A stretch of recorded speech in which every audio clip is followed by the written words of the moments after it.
how do you respond to the drug use accusations made by no less than your sister, Senator Naku Amy po, Marcos, against you and the First Family? patay. Were you hurt by her accusations, and how Na, do you explain these claims to the public? hala. Heto, magre-react po tayo dito sa press conference sa Malacanang Palace ni Bongbong Marcos. Sumagot na itong si Bongbong Marcos doon sa statement ni Senator Amy Marcos na sinabi na gumagamit itong kanyang kapatid na ang presidente ng Pilipinas, which is si Ferdinand Marcos Jr. Sinagot niya, mamaya i-react natin yung statement niya at i-analyze natin. Kasi sabi niya, si Senator Amy raw ay worried raw siya ni Senator Amy. He is worried, and sa tingin niya, hindi na raw si Senator Amy ang nagsalita. Pinasa pa talaga ni Senator Amy, ha. Si Senator Amy yun, or ikaw na ba yan, si BBM? Ikaw ba ang nag-iba o si Senator Amy ang nag-iba? Dalawa lang yan, ha. At itong si Bongbong Marcos, sinagot na niya itong mga statements ni Zaldico. Okay? Yan ang ating i-react ngayong gabi na ito. No? Umuulan guys, pero ayan, tuloy pa rin tayo sa ating updates patungkol dito sa inyo. Okay? Pero bago ang lahat, bago natin i-play itong video na ito, please help me po na i-like at saka i-share itong ating vlog para guys, marami po ang makakita, makaalam sa anuman ang nangyari ngayon sa bansa natin, especially itong si Bongbong Marcos na nagsalita na ngayon. Yan ang ipapakita natin. Like and share, ha, like and share. And sa mga first time lang dito sa aking channel sa Don Mar TV, mag-subscribe na po kayo kung hindi pa kayo nakasubscribe, ha.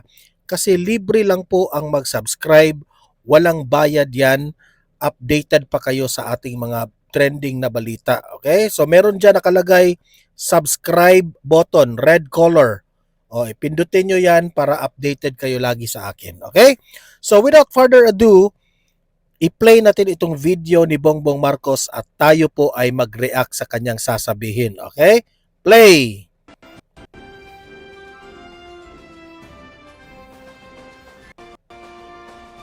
About okay. Okay, yan. Good afternoon, everyone. I suppose this is you can consider this. And also guys, mamaya, masarap ring pakinggan itong mga tanong ng media, patungkol doon kay Senator Amy, kay Zaldico. Pakinggan natin yung media rin na nagtatanong kay BBM at magre-react tayo doon. The next chapter of my continuing reportage to the people about all of the developments concerning the flood control mess that we are confronting right now. Today, what I will be showing you Flood control mess na ginawa mo. Sana aminin mo yan. is because alam nyo yung una, there were three phases to the entire process.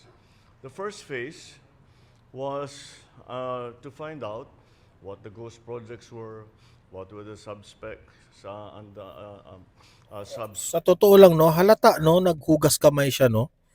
Hindi mo talaga makikita na sinabi niya na pasensya na kayo, nag-e-expect ako ng merong 5,500 flood control projects pero nagkamali pala ako. Wala talagang ganun siyang sinabi. Ang ginagawa niya araw-araw is ina-update niya ang taong bayan na naghugas kamay siya. Ginawa namin, investigate namin. Kahit man minsan lang, Mr. President, umamin ka sa ka-weak mo at sa kapalpakan mo. Ang hirap sa'yo, you're trying to be perfect and you're not. Yan ang hirap sa'yo, Mr. President. Kaya ang daming galit sa'yo, ang daming naiinis sa'yo. like projects that were made, what were, etc. Yung problema. The second part is to find out who was responsible. Simhot ka ng singhot dyan sa ilong mo. Magpatingin ka sa doktor, baka na mayroong nagbara dyan sa ilong mo. Ano bang nagbara dyan sa ilong mo? So that they can be answerable to the people for whatever it is that they may have done. Ilong mo, Mr. Kung, President. may kickback na malaki, kung hindi binuo, sinong gumawa niyan, hinanap natin. So that's the second part. The third part is what reforms are we instituting? What did we learn from all of this? From all of this catharsis that we had to go through? What have we learned? One of the things, isa sa pinakamahalagang bagay na maliwanag na lumabas sa lahat ng mga investigasyon, sa lahat ng mga pangyayari, ay nawalan tayo ng transparency. Hindi nakikita ng tao kung ano talaga ang pangyayari sa loob. Oh, so sinong may kasalanan dyan? Ikaw ang may kasalanan dyan, Mr. President. Walang iba kundi ikaw. You have all the power as the president. You can do whatever you want because you are very powerful. You're the most powerful government official in this land.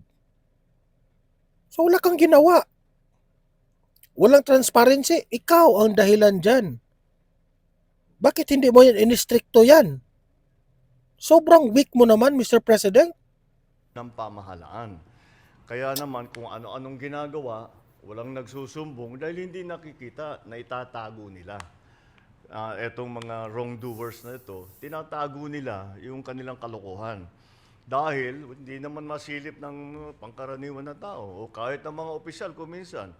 Maalala ninyo, there was a case that a governor wanted to inspect a flood control project. Yung kontratista ayaw papasukin yung governor doon sa mismong may pulis pa silang kasama. Pinigilan yung governor.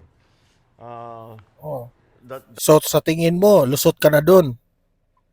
So sa tingin mo, sila lang yung gumagawa ng korupsyon sa tingin mo. Kasama ka rin doon na dapat imbestigahan. Hindi natin dapat baliwalain yung sinabi ni Zaldico, Mr. President. Sagutin mo yun. That's how bad all of the transparency situation was. Kaya tayo nandito ngayon upang i-roll out, let me use that word, the DPWH Transparency Portal. And ito ay isang sistema na ating binuo upang kahit sino, hindi kailangan opisyal, kahit sino na kung nais nilang maghanap ng impormasyon tungkol sa isang project, tungkol sa project dun sa kanilang lugar, ay maaari nilang gawin. Kaya ito po, yan yung that is the title page.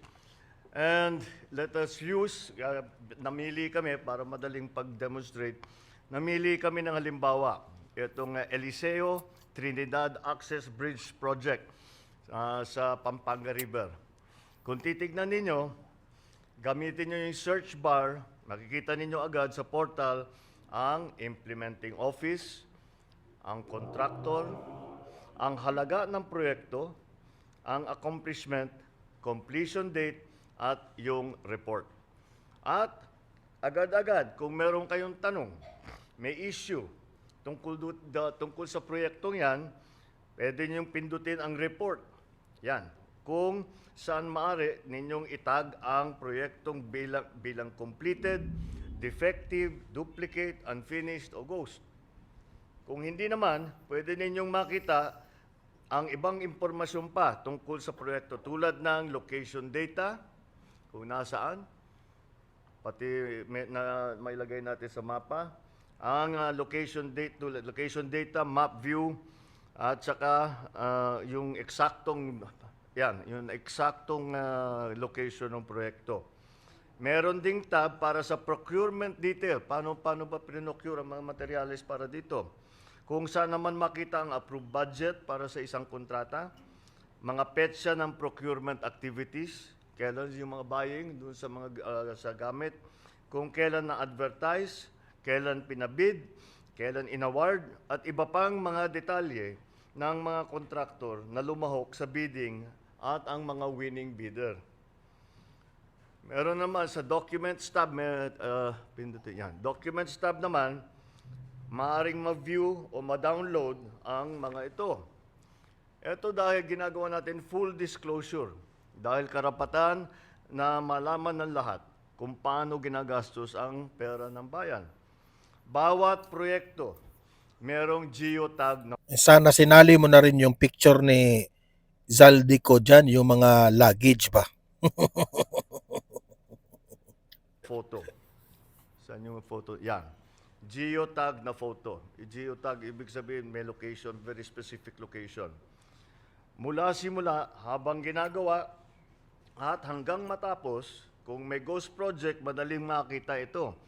Ito ay patunay na ang ating transparency ay may kasamang traceability. Ang isa sa pinakamagandang feature ng Transparency Portal sa pagtutulungan ng DPWH, Philippine Space Agency at ang pribadong sektor, maaari nyo rin makita ang satellite na images nito. Ito, kagaya niyan. Tiyakin natin na kung may makitang hindi tama o labag sa batas, aksyonan natin kagad. Lalong-lalo na pag ito ay naituro sa atin ng ating mga kababayan. Kaya't paulit-ulit kong sinasabi, lahat ng ating mga kapwa Pilipino, huwag kayong magdalawang isip na meron kayong isumbong ninyo para mapag-aralan namin, matignan namin, ma-assess namin. Yan nga ang tanong ko, Mr. President. Saan ako magsumbong, Mr. President, na gusto ko ring mapaimbestigahan ka? Saan kami magsumbong, Mr. President? Kasi merong isang tao dyan na nagngangalang Zaldico sa kanyang Facebook page, in-announce niya na ikaw raw ay tumatanggap ng mga limpak-limpak na pera na bilyones na ibinigay sa iyo raw ni Martin Romualdez. So gusto rin naming mapaimbestigahan ka. Saan kami mag-report dyan, Mr. President? May tanong lang. Di ba? Kung talagang may problema o hindi. Para naman mas madali ang pagtatanong, meron tayong AI, gumagamit na tayo ng AI assistant na sasagot sa inyong specific queries sa Pilipino man o sa Ingles. Dinisenyo ito para makatiyak na kahit hindi ka techie, kahit hindi ka technical, madaling-madaling ayusin ito. English at saka Pinoy at saka Tagalog, pwedeng gamitin ito. Halimbawa, gusto mong malaman ang mga proyekto kontrabaha sa Kupang, Muntinlupa. Tutulungan tayo ng AI portal na makalap ng lahat ng impormasyon tungkol sa barangay na ito sa Muntinlupa. Kagaya niyan. Hindi. Ito. Dito nasa kanan. Ayun. Alright. Kung halimbawa naman, kayo interesado sa mga proyekto, ipapabid pa lang. Available naman sa portal na ito ang live streaming ng lahat ng ongoing procurement activities ng DPWH.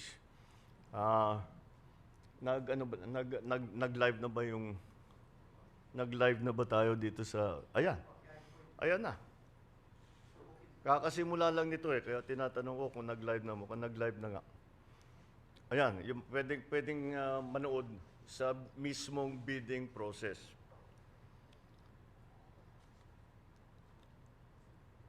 Gaya na lamang ng mga proyekto ito ng DPWH sa NCR na kasalukuyan ay pinapabid ngayong araw. Ito na nga.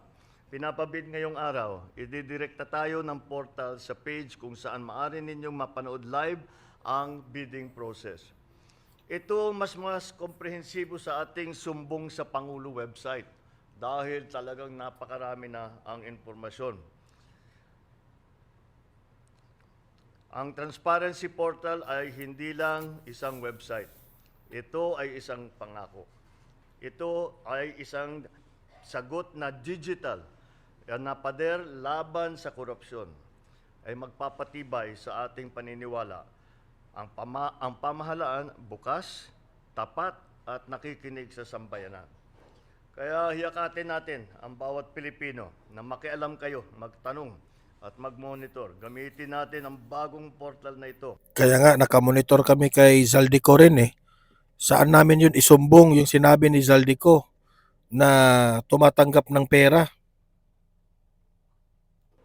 Magkasama natin itayo ang isang bagong Pilipinas mas maayos, mas matibay, na Ay, sawang-sawa na kami sa bagong Pilipinas mo, Bongbong Marcos. Wala pa rin pagbabago. Ano bang pagbabagong ginawa mo? Oo nga, nagbago nga. Bumaba yung ekonomiya. Oo, bumaba nga. Maraming tulay na nasira. Oo, nagbago nga. Ha? Ang dami ng korupsyon. Dati wala yan eh. Yan ang bagong Pilipinas mo. Nakakahiya ka. struktura at buo ang tiwala ng tao sa kanilang pamahalaan. Maraming salamat. Meron lang ako idadagdag. Meron na rin pala portal, just as a postscript, meron na rin ganito ang SSS at saka ng PhilHealth. Kaka-report ng DICT sa akin. So that is one of the reforms na nanggaling sa aming natutunan sa experience na ito, sa kakaimbestiga, sa kakahanap sa mga proyekto na flood control na talagang marami ang problema. Kaya't sa aking palagay, alam nyo, the sunlight is the best medicine. So open everything up to the sunlight because the people need to know. I hope that this will satisfy our need and our desire that with the process now that people have no faith in, na walang katiwa-tiwala ngayon ang taong bayan. Hindi mo naman sila masisi, pero wala silang tiwala sa sistema ngayon. Ay sana naman ito. Hindi lang sistema ang wala kaming tiwala, Mr. President. Mas lalo na ikaw, wala talaga kaming tiwala sa iyo. Sa totoo lang. Ay maibalik natin ang kumpiyansa ng ating mga kababayan. Sorry, Mr. President, hindi mo na maibabalik ang kumpiyansa namin. The only way na maibabalik yung kumpiyansa namin, bumaba ka sa pwesto, mag-resign ka, at yan, confident na ang taong bayan na ma-resolve itong issue sa korupsyon na ito. Sa ating pamahalaan. At I know it is just the first step, but it is just the first step. We will keep going on this. All right? Maraming salamat. Thank you. Thank you very much, Mr. President. Ang unang tanong po, Mr. President, kay Raquel Bayan ng Radyo Pilipinas. Good afternoon. Heto na ha. Abang-abang kayo dito sa mga tanong ng media. Po, Mr. President. Papawisan Sir, ka ngayon. yung sumbong sa Pangulo Portal, naging, dito po, sir. There you go. Apo. Sir, yung sumbong sa Pangulo Portal, naging effective po siya kasi may direct access po kayo doon. Kayo po mismo yung sumisilip ng mga information na dinadala doon. With this transparency portal, sir, magkakaroon rin po ba kayo ng access dito? And if not, paano po tayo makakasiguro na tama yung mga information na ilalagay dyan? Good question. Tama. We have to, kasi kailangan talaga paulit-ulit natin tinitignan ito. To make sure, first of all, that kasi baka mapalitan yung mga information, baka mapalitan yung mga numero, mga date, whatever it is. We will make sure, we will be constantly monitoring this. Mabuti nga na may AI na eh, kasi that makes the job much easier. That it will make sure that the data has not, the base data has not changed. You can already program it to do it every second, di ba? So, yes, we will employ all of those tools. Ang susunod na tanong, Mr. President, related pa rin sa portal, Evelyn Quiroz.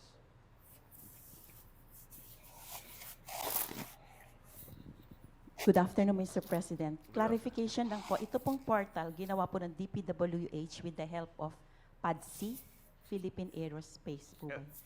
No, they came in doon sa satellite imaging. Opo. Doon yung pinipicture nung ano. Doon po sa... Oo, kasi pag may request kami na tignan itong project na ito, actually monitoring din yan eh. I don't know if you noticed, yung picture na pinakita namin sa iyo, was a work in progress hanggang natapos. It was a flood control dike na mahaba. It started saan yun? DP yung tinitingnan natin kanina.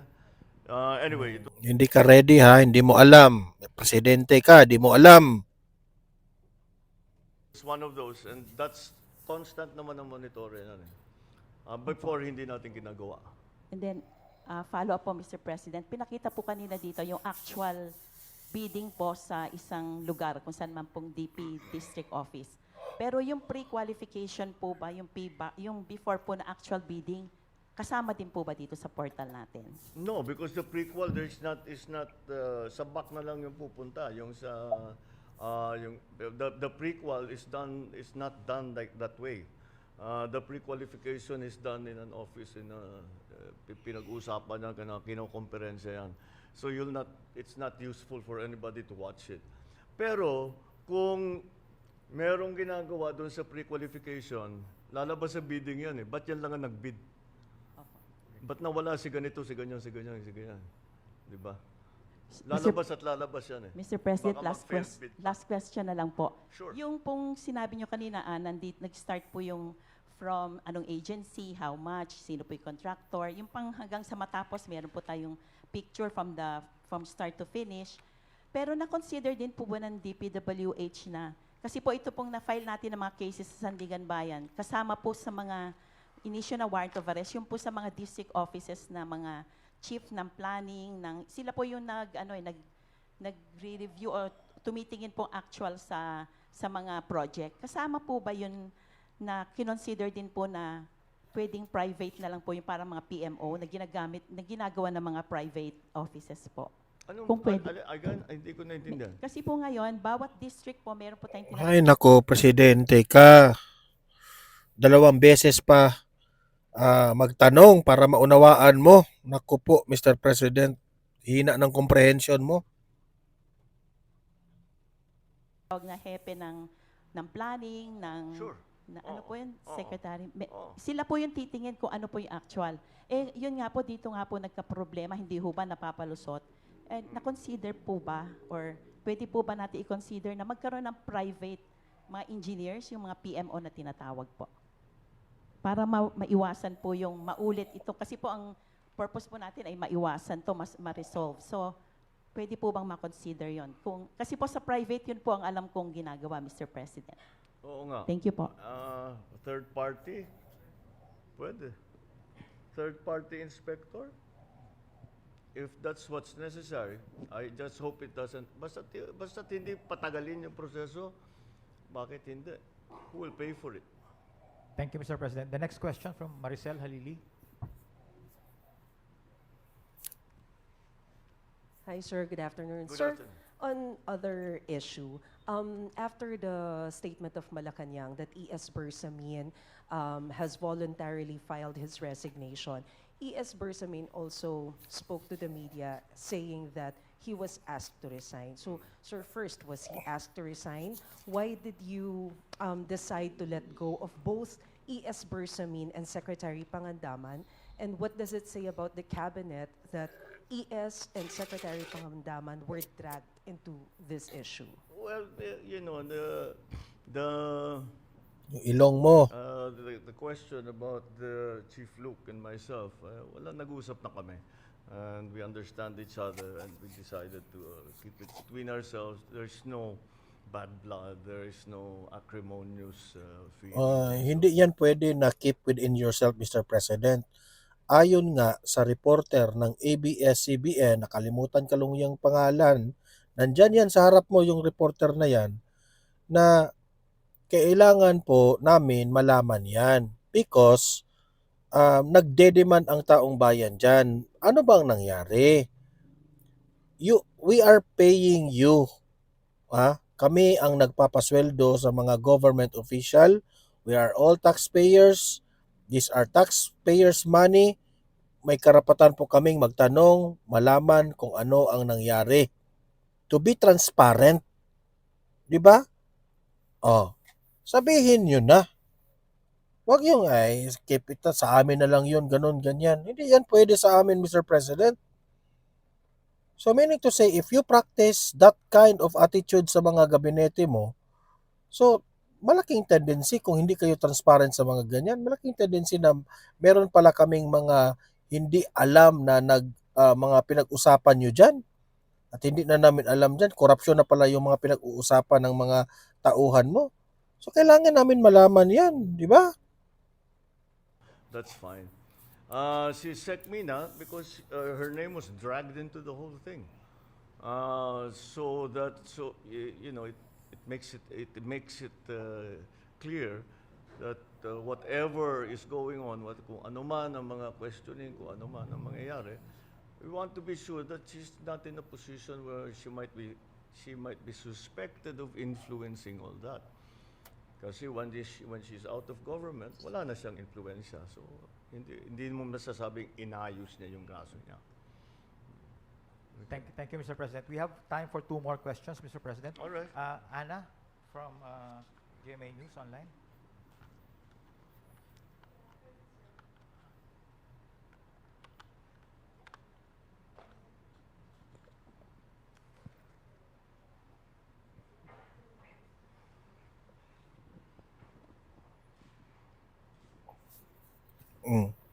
Yung microphone, Good enough. afternoon, sir. Sir, how do you respond to the drug use accusations made by no less than your sister, Senator Naku Amy po! Marcos, against you and the First Family? Patay. Sir, were you hurt by her accusations, and Na. how do you explain these claims to the public? Hala. It's anathema to me to talk about family matters generally. And, Natataranta na, oh. We do not like to show our dirty linen in public. I'll just say this much. For a while now, we've been very worried about my sister. When I say we, I'm talking about friends and family. And the reason that is Hindi mo rin mabiblame si Senator Aimee. Dahil si Senator Aimee, concern sa kalagayan mo. Be honest, Mr. President. Be honest. Yung super ate mo, lagi ko yung...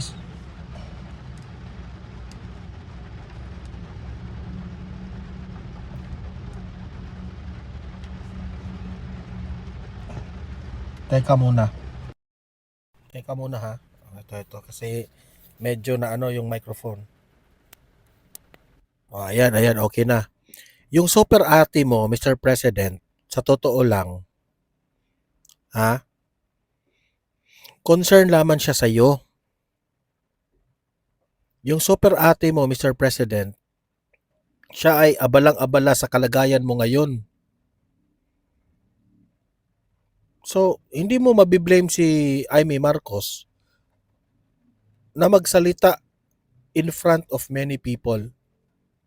Kasi gusto niya nang magbago ka na. Kahit nga lang hair follicle test, hindi mo kaya eh. Bakit hindi mo na lang aaminin sa taong bayan na biktima ka sa ganitong mga bagay? At siguro maunawaan pa siguro ng taong bayan. Nauunawaan nga ng taong bayan na na-forgive nga yung mga parents mo.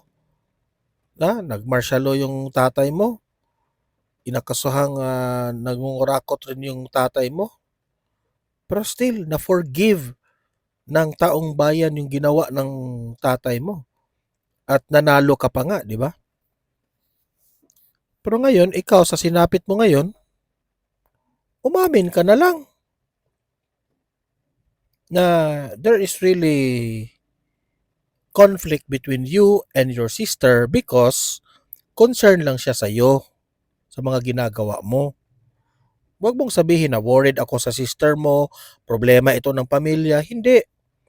Once you are working in the government, open public na yan yung buhay nyo. Diba? Once you are the President of the Philippines, ang buhay mo ay open na sa public. What do I mean by that? Open na sa public. Meaning to say, the people have the right to know yung utak mo, yung ugali mo, yung mga ginagawa mo, mali man o tama, yung ginawa mo, meron kaming karapatan malaman yan. Kasi ang concern po namin na meron kaming presidente na nasira na yung utak ay hindi na yan pwede. Dapat palitan na yan. Yan ang concern ng taong bayan. Okay? So you open it up to the public. Kung wala kang ginagawang masama, sabihin mo in public. Huwag yung padrama-drama na worried ako sa sister mo ko, ako'y abala sa kanya, bla bla bla. Sabihin mo, siya po ay nagsisinungaling. Oh, kung nagsisinungaling siya, may pruweba ka ba? I-prove mo na mali yung mga sinasabi ni Aimee. Diba? I-prove mo.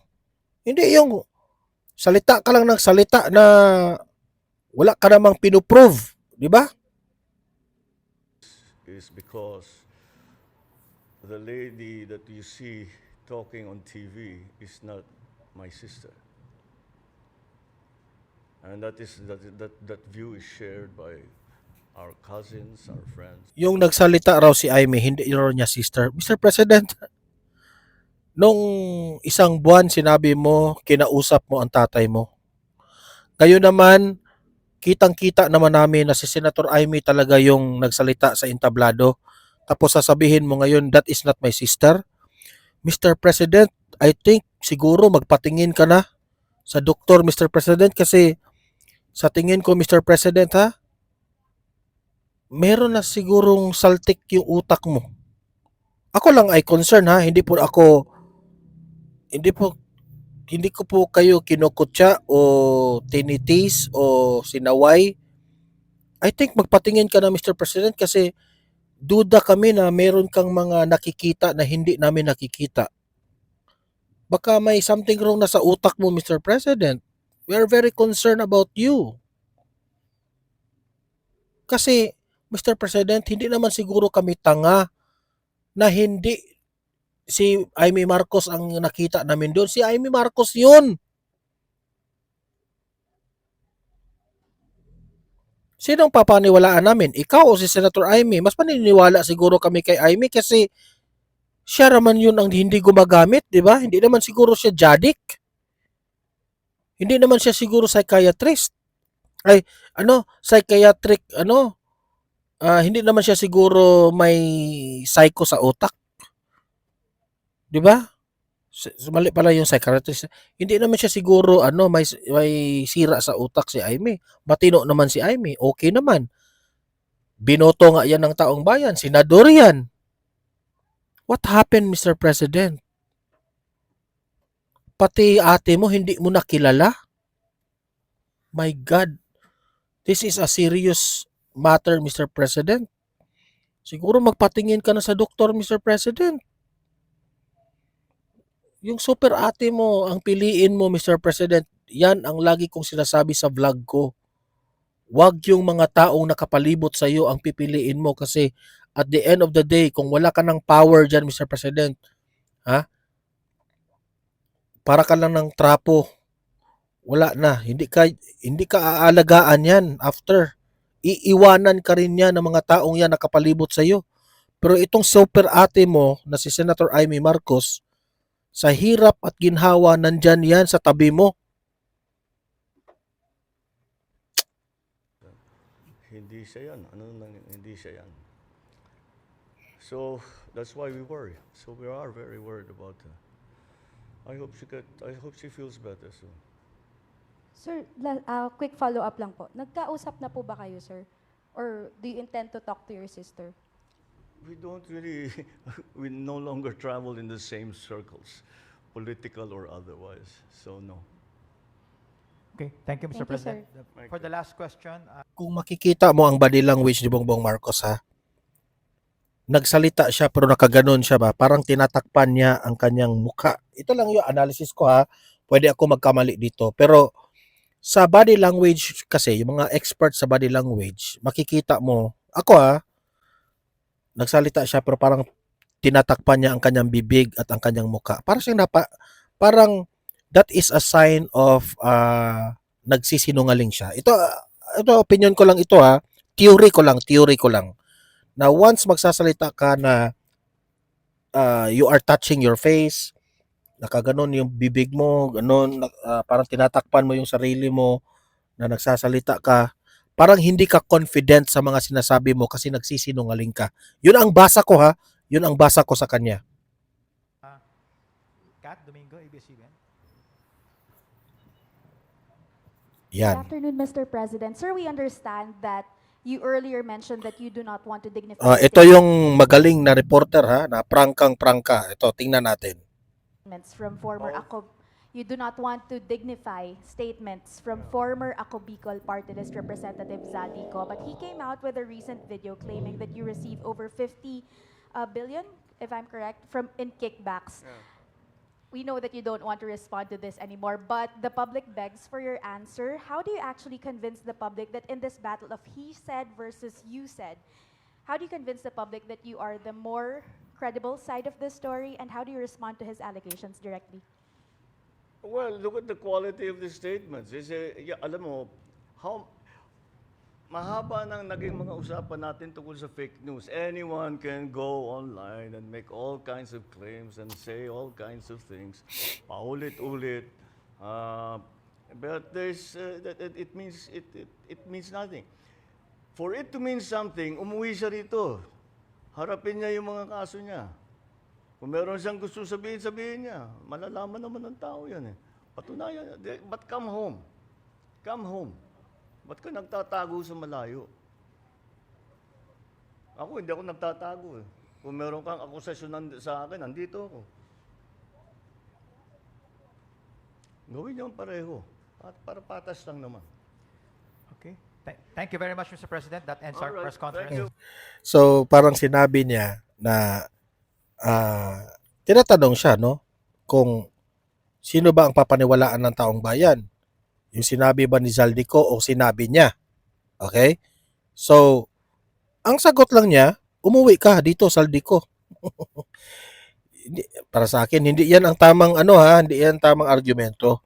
Dapat, Mr. President, kung ano yung sinabi ni Zaldico, sagutin mo. Hindi yung uwi ka dito.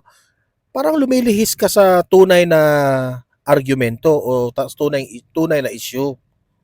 Huwag kang lumihis, Mr. President. It's not like that. Ang sabi ni Zaldico, tumatanggap ka ng pera through Martin Romualdez. Sagutin mo yun. Pwede mo namang sabihin na yung sinabi ni Zaldico na tumatanggap ako ng pera, hindi yan totoo. Kasi ganito, ganyan. Hindi kami nag-uusap ni Martin Romualdez. You make statements. Pero sa nakikita ko, in my theory, sa na-observe ko kay BBM, hindi niya sinagot. Baka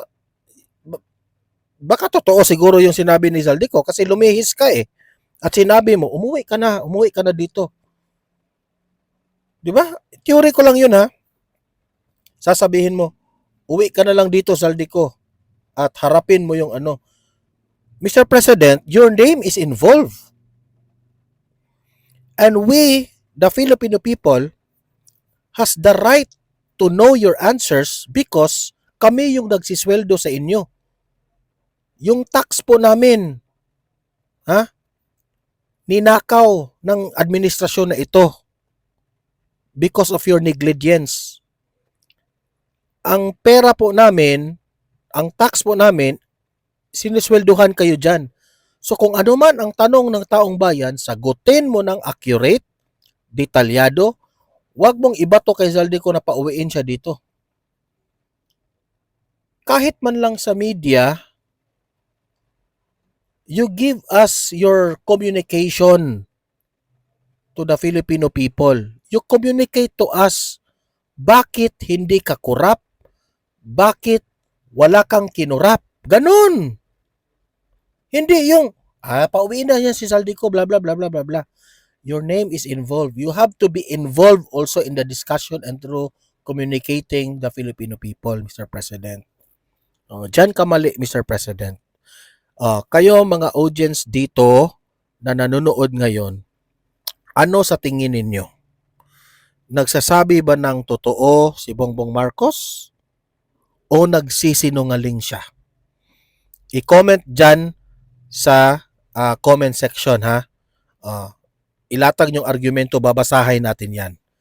Paki-like, paki-share sa mga nanonood ngayon para guys, marami po ang makakita dito sa press conference ni Bongbong Marcos na alam rin nila ito na ang nangyayari ngayon sa ating presidente. At sa mga first time lang dito sa Donmar TV, mag-subscribe na po kayo.